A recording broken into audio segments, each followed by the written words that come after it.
What it do? It's your boy Cam's Life 12. I'm here with FieroBoy86. My first interview is gonna be done on his Fiero. I appreciate him for doing this. He didn't have to. I'm gonna get many more after this for y'all. Y'all stay tuned. Let's go to see what we're working with.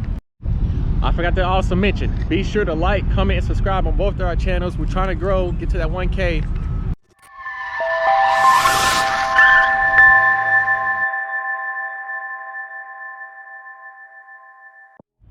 Alright, y'all, what it is, man? Hey, it's your boy FieroBoy86, and I'm here to actually talk to y'all about my 1985 Pontiac Fiero SE.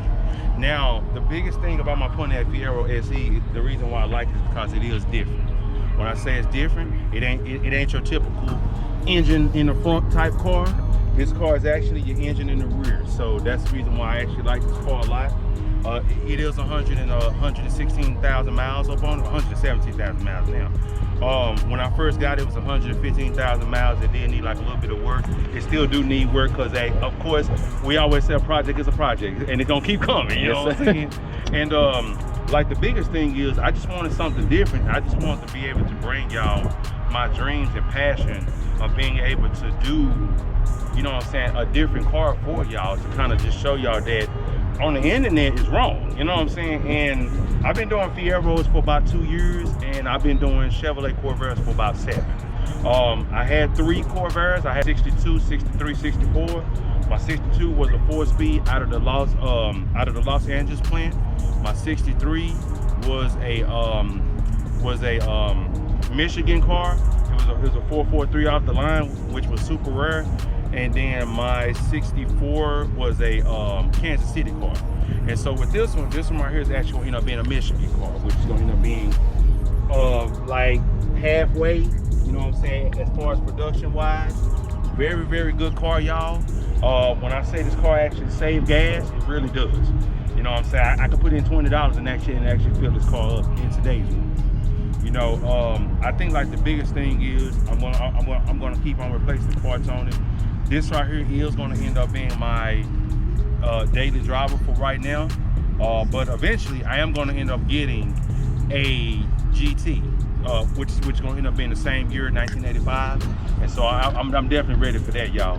You know what I'm saying? Most definitely. Well, I'm about to go ahead and let Cam go ahead and show y'all around the car and everything, and please drop down in his comment section how you like the car, what you think about the car, you know, and also for me, for like FieroBoy86, please drop down. I'm a mid-engine soldier for me, you know what I'm saying? There y'all go. Be sure to like, comment, subscribe on his videos. Yes, sir. Hit him up on Instagram too. Let us know how y'all like this type of stuff. You know what I'm saying? We here. All right. So for those that don't know, what are the vents for here? Okay, so what the vents is for, the vents is to take all of the heat up out of your engine bay. Because like some of these cars, they actually got louvers. Like with the Corvair, it actually got louvers. With this, the reason why I like the vents is because it actually keeps the heat away from your engine. So if it does have like a little bit of smoke to it, you can actually see it coming about the vents versus it being, you know, trapped up under. All right. What this right here is going to end up being, a 2.8 liter V6, which also in like Fiero terms, you also had a V4 or an Earn Duke. And so if you're talking about power, if you're talking about speed, if you're talking about having all your bells and whistles, always go get yourself a V6. Now, it's nothing wrong with the V4 or the 4-cylinder. You know what I'm saying? I have driven one of those. There's nothing wrong with them. It's just that, like, with my opinion, if you want more power, either find yourself a V6 or also find yourself like a V8 swap or something like that.